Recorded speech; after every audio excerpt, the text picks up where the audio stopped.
Jelgavas tūri turpinām otrā diena, nedaudz lietaina, āparks.lv. Paskatīsimies, kas ir Veidriņā. Mašīna mums ir ievesta no Vācijas, 3 gadus viņa ir pabraukusi pa Latviju. Tā ir viena no maksimāli pilni aprīkotiem Q7 vispār, kas ir pieejama uz doto brīdi tirgu.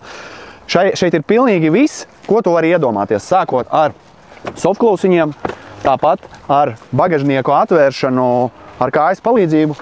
Sakabes āķis, 7 vietas, 2 paklāju komplektiņi, Webasto. Šitas ir arbūzu šāvējs. Jā.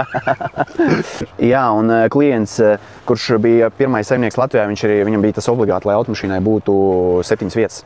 Daudz bērnu ģimeni bija braukājusi ar viņu. Un šim auto, man liekas, ka pat aizmugurē ir apsildes. Priekšā viņam ir gan ventilācijas, gan apsildes, gan masāžas. Jā, ir beņķu apsildes. Nakts redzamības, būs mūzika. Ventilācijas apsildes un masāžas. Jā, ventilācijas apsildes. Tā, es gribu masāžu. Es esmu pēc ceļa saguris, es gribu masāžu.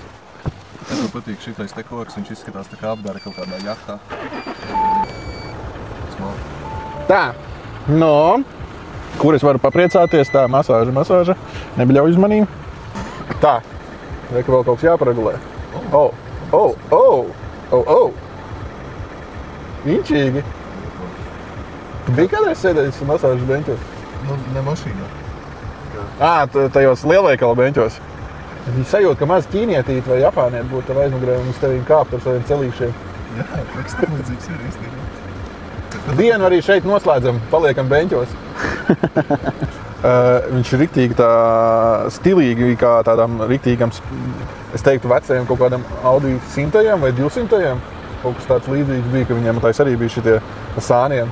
Tādā klasiskajā stilā ieturēts, bet ļoti kičīgi. Man patīk.